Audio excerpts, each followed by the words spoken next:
Good afternoon. About 15 years ago, I wrote my first book, and it was on social media addiction. At that time, Nimhans in Bangalore had just started their social media de-addiction center. And I'd gone down to spend some time with the convener there, Dr. Manoj Sharma. And I spent time with some of the children and the families who had come, many of whom had been brought in because they would turn violent or even suicidal if their gadgets were taken away. And this was just the dawn of social media, so it was very frightening and overwhelming for the parents. But there were three that I'd written about a lot, and they really stayed with me. One was a boy who had stopped going to school. He was 12, and when you asked him why, he said, "Because my teachers are wrong. My friends online say that this answer that I gave was correct, but my teacher is not listening to me, so school is now irrelevant." Another kid was there who had been caught trolling his friends online using extremely unacceptable language, and his mother was very concerned, and he was brought in. He was about 14, and he'd gone through counseling, so he did understand what he was doing was wrong, but he still felt the urge for it. So he did say repeatedly that, "I can't see the other person. I can't see the sensory cues. I'm not hurting anyone physically. What do I do with my anger? I still feel the need to do it." And there was another one, and she was a very young girl, and it's really stayed with me. She was 15, and she was part of an online simulation game, which was also, you have the chat, so it does fall within social media. And it had been hacked, and her character had been, the hacker did something, and the character was doing crude things. And this affected her so deeply offline that she displayed actual symptoms of PTSD and trauma, and she had to go through medication and thereon. But again, that was 15 years ago, and things have changed. So I wanted to start this discussion not on a debate on screen time and the pros and cons, but to really look at our lived realities today. So if you could start, ma'am, by sharing how social media is not just impacting how we are learning, but also impacting how they engage and how they view learning today. Yeah, so I do want to sort of clarify that sometimes I feel we are barking up the wrong tree. Okay, because like the topic is also rewiring learning, as if, learning needs to be rewired. Why are we even talking about social media? I mean, Amit has done a great job in telling us, what it does to kids. And we know that kids learn through experiences, that knowledge is constructed through experience and memory grows through knowledge. And also we tend to take education as this all-encompassing umbrella. When Dr. Dinesh Singh spoke, he was speaking largely of higher education. So when we talk education, do we talk about that 5-year-old kid, or we talk about the 18-year-old kid? And are we saying that the 3-year-old that enters should use AI or should be given social media? I mean, it's like saying, oh, we know there are ditches on the road. Now let's try to get people who do driving, drive it better so that you don't fall into the ditch. Not that we remove the ditches. Oh, there's pollution. Let's give hybrid. Let's put them onto the screen. Not let's reduce pollution. But, kids can now sort of reinvent themselves. And all of us are very happy and not realizing that this only means money to some people. It doesn't mean education. We can't talk of education and AI or social media in the same breath. This is my firm belief. Anecdotes, I think Amit has given. We've got these 3 children. So children, there's so many anecdotes if one had to talk about.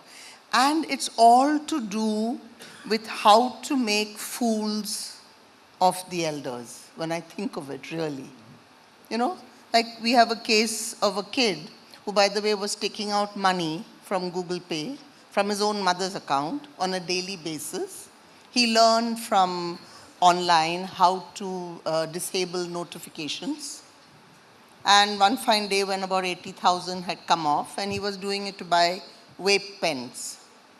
And they were sold, by the way, at a profit. So there was some commerce going on. Now, you could just see what is the objective. Why, as educators, are we even talking about how to deal with social media in learning? You know, when technology came in, there was this great thing about how to give tablets to everybody in the country. What were we trying to achieve?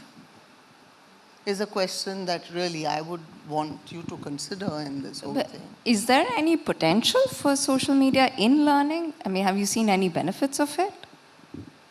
Well, I mean, I had sort of Googled to see what are the benefits of social media. It says enhanced communication. For children, communication is talking to your friends. It's not talking to the computer. So there is an outward looking, there is no inward looking. There's no interaction. You know, it's like wearing the mask for COVID. I see your eyes, I don't see your face, I don't get the signals from your face. You know, so AI will give you this strange thing that you're talking to. You know, anime is a great thing. So that is it. Access to rich resources. What could be richer than actually putting your hand into the soil? It's a different matter that we've destroyed our soils, you know. But putting your hands into, you know, koi lota de wo kagas ki kashti, wo barish ka pani kahan se lautaoge jab hai hi nahi. Now rich resources is online. Okay, let's watch the rain falling, you know, and see how it is. So let's watch the whales swimming in the Arctic Ocean, when we're not saying that we've actually killed most of the whales and ate them up. But you know, this is what we want to talk about. Who are we fooling? Then deeper engagement, interactive content, live stream makes learning more visual. I mean, words, we're so caught up with words, we're caught up with this whole illusory thing, and we want our children to walk into it and not look at reality at all. Skill development. At what age do you talk skills? You know, 4-year-old is not talking skills actually. He's still young. What are the developmental milestones? We all learn them as educators. Do we hit any of them? Is the question. Connects to the real world, by the way. Mentorship. So you can mentor with somebody in Harvard. You don't have to mentor with anybody at home. So we don't talk. We used to say that it takes a village to bring up a child. There is no village now. The village is the social media. And we know what bringing up it's doing. So society has gone down the drain.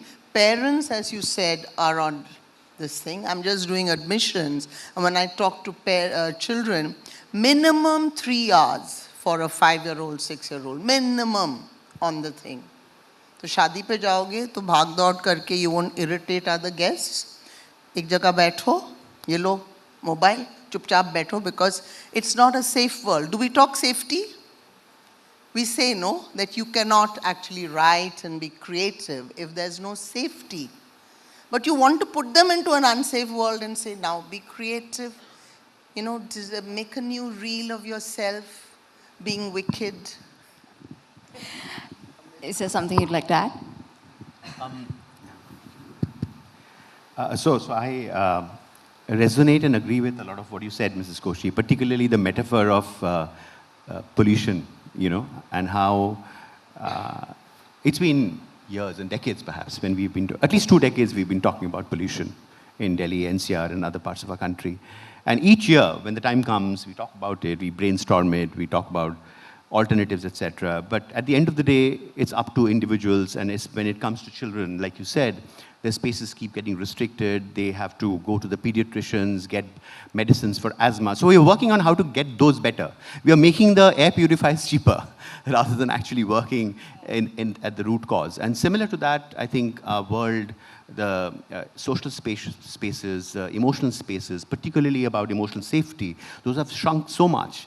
And that is what I meant when I said that while, the digital media, in a strange way, at least they say that it,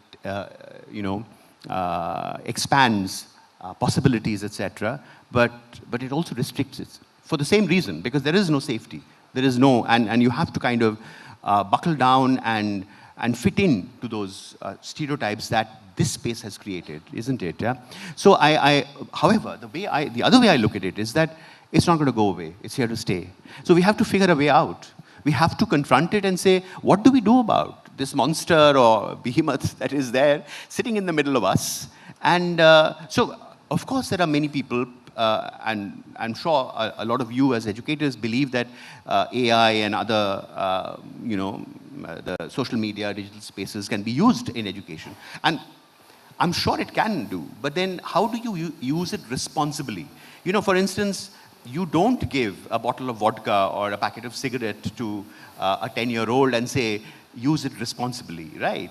And similar to that, when you are handing this over, either handing it over or trying to snatch it back, right? That's the kind of tussle we are having. There is hardly any kind of, dialogue and a space where one can come together, and which is why I kept coming back to the collaborative approach, that unless we come together in it, put our heads together and figure out what to do so that our children do not get damaged, and they do not, kind of build a substrate of fear, suspicion, lack of trust at their early age. Because if that is the foundation on which the rest of their lives build, then we will have consequences as the world sees today, the polarization, the wars that we fight.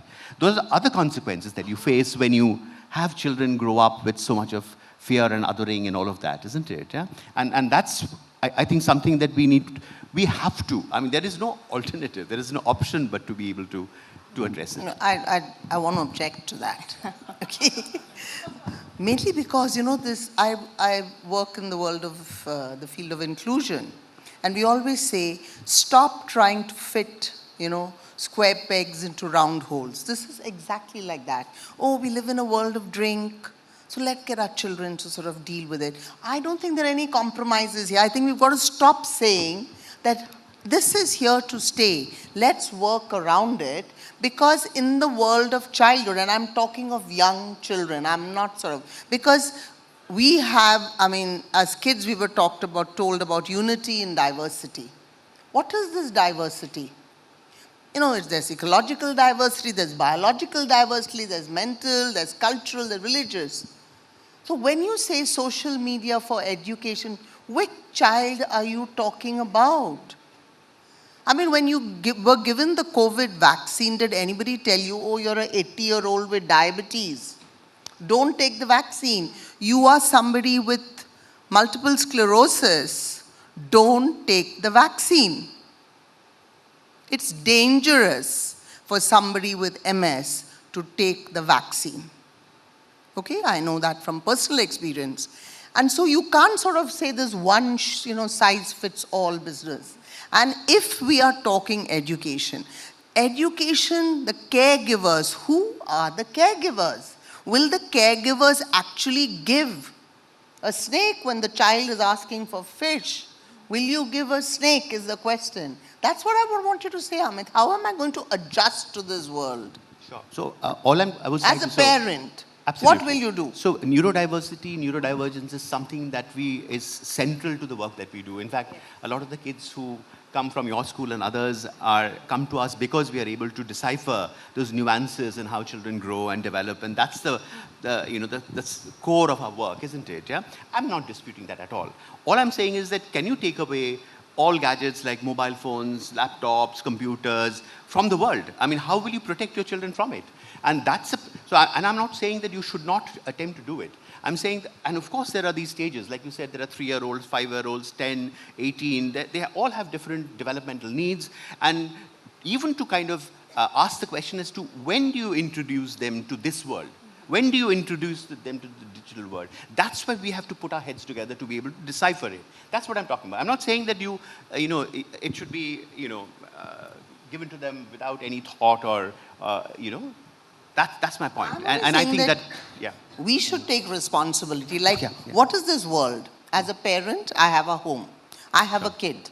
As a school, I have certain kids. Okay? So this is the world. We're not talking of the world stopping things. They won't. Pornography is in the world. We can't stop it. But our kids have access to it because somebody is saying they can't control the giving of the mobile to the kid.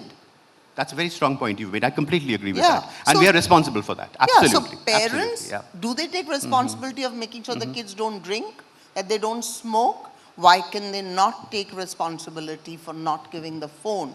And why will we allow them to think that it is not their responsibility to do that? I'd like Sure, to talk a bit from the child's point of view, not parents and teachers. So I'm going to share that at one point I was heavily addicted to social media as well, which is why, again, I wrote that book. My mother would intervene, and she disconnected the desktop and moved it two stories down. I would return home, I would carry 45 kilos up 2 stairs and reconnect it so I could talk to my friends online. I have very much stolen money as well, so I could, recharge my SIM card without my mother knowing about it. At that time, it felt very normal. It felt very urgent, and it felt very essential. And the reason I'm saying that is that dependency, it doesn't appear dramatic on the inside. On the inside, it's very normal. So how do you then intervene? It's not that, having done a little bit of research, we don't have a parent here, but, you talk to millennial parents and who are parenting Gen Alpha, they say, we are trying, but they go to school and then, they discover that there's this thing, and then they come back and they, sort of get angry with us. There's a lot of awareness and confidence and sass that they have to deal with. So how do they deal with it? I think one has to understand how important the principle of frugality is in bringing up your children. So the words that you use, the millennium parents, the alpha kids, who are these parents? Means the parents who have no time, whose lives are dictated by commerce, are those who consider themselves this. They have no qualms in spending their money in giving their children yoga purifiers, because those are the most expensive and best ones, air-conditioned homes, whatever you want, and then you wonder why they're giving sass to you, So I'm saying, where is frugality, as a concept, as a core element of bringing up children? And I'm also saying that a lot of tech was actually created by this world where there was some creativity going on. I mean, like Oppenheimer said, quoting the Bhagavad Gita, that I am death, I'm destroyer of the worlds. I am saying, I am death, I'm the destroyer of education. This is not education. This is a different world that we're going for. As educators, we are actually visionaries, okay? Because we see down the years the kind of kid that we want. Do we want a kid that doesn't use his brains at all? Whose arms, limbs, and legs are actually stunted because he doesn't go out? Who doesn't know how to talk, who doesn't know how to meet your eye, because all he has done is sit, because it's addictive. Amit has just talked about those things, how you're pulled into this rabbit hole. You pull them in, give the kids. And I think it's dangerous for us educators to say, how much of social media can we use? Like now assignments are make a reel, make a podcast. These are the assignments where we are using, tech and social media. So is that what we want? And have you ever tried counseling parents? Like, what are the sort of responses that you get from the parent community? Have you tried talking to parents on how to, sort of balance out social media and how do they respond? So, if you're going to bring up a kid, you need the parent on your side, you need the teachers on your, child, parent, and society. I always tell parents that society is out of our hands. We have no control of them. Let's talk about people who we have control. So you have the school and the parent. You have to pull in the parents. Parents also, because of various reasons, have a different idea of parenting. And they say they are helpless. Ma'am, I come back by 6:30. So there is no play for the child. The child comes from school, he's alone at home, he has got maybe the maid is eating, food that is left out there. But he doesn't play. And there are no, we used to play on the streets also. Now there are no streets to play. Parks are taken off. This is the Delhi of today, So where do the children play? Where do they make? So you have to pull in the parents, but then they'll say, we are helpless. Yeah. Dr. Sen, I have a friend who goes to therapy, and she has a problem with gossiping. And she went to a therapist saying that I have a problem. I think I'm addicted to gossiping. What do I do? And the therapist gave gossiping, yes. And the therapist gave her a great trick. He said that when you feel like gossiping, take a breath. And she's saying it helped. Do you have some similar tricks that parents can use to keep the gadgets away? Because, the thing is, we work hard because we also want to pamper our children, right? We want to give them the air-conditioned room. Pamper what we do. We want to, as my friend said, she got a Ralph Lauren outfit for her toddler and said, I want my baby to look pretty. So when that urge hits, what do? Take a breath?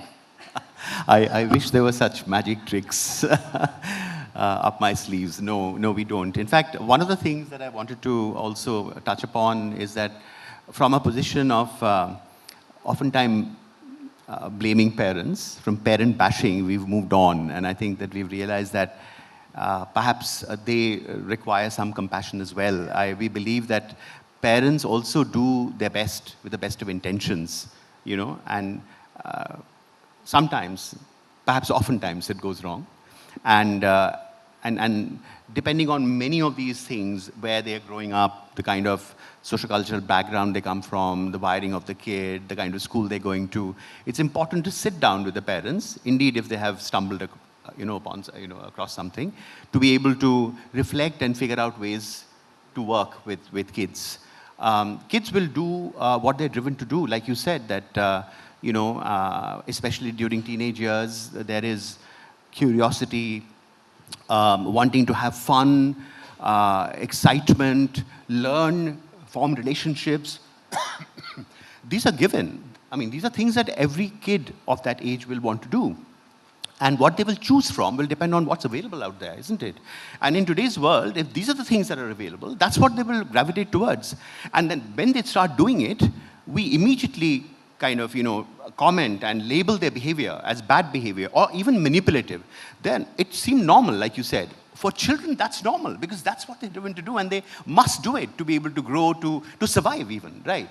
And therefore, it becomes important, like Mrs. Koshi said, is to kind of, as adults, to take responsibility of what this world around them will look like.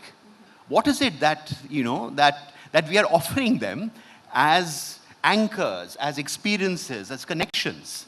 And if we are able to do that properly, these kids will grow up and become responsible and have a good sense of their selves so that they can give back to society. If they do not have a sense of self, they will go out and do all the othering and the violence and the riots out there, isn't it? Yeah? And that's the key thing. I mean, we're talking about our, our bright future, largest, population of young people in the world. What are we investing for it? If you look at the annual budget, where is the budget for the kids and to develop these infrastructures so that they can turn to them when they need it? Yeah, that's my question. I agree. Sense, like Amit is talking about care. Where is the care and empathy for the other? Because the screen has that, I'm important, I'm this thing. And the things that the screen makes children do, like for instance, when they start a relationship, now the children saying that they have to send a topless photo of themselves to the boy to show their commitment to the relationship. I mean, now this photo, taking it off, and then parents will say, हाँ वो bathroom गई थी, camera के साथ. मैंने कहा आपको नहीं लगा कि पूछना चाहिए कि बाथरूम में क्यों जा रहे हो कैमरा के साथ? नहीं, हमें पता था वो कैमरा के साथ जा रही थी bathroom. So compassion is all that you can give them actually, to see how helpless they seem to be in this whole situation. I'm not trying to sort of draw a world that is terrible. I'm actually saying, do we have the courage as adults, as parents, to see what the kid needs and give them that? You love your kids, you're working for your kids, but at the end of it all, what do you give them? I agree. No, I think what you've said is the right path forward. Not only is it collaborative, but also you do need to give children roots to return back to from the virtual world. And in fact, looking back, I went online purely because I was bored and I needed companionship. And when I found that offline, I'm now offline. So thank you for sharing all you have. These conversations are very important because it's such a nuanced challenge that we have to deal with. So thank you. And thank you for your time.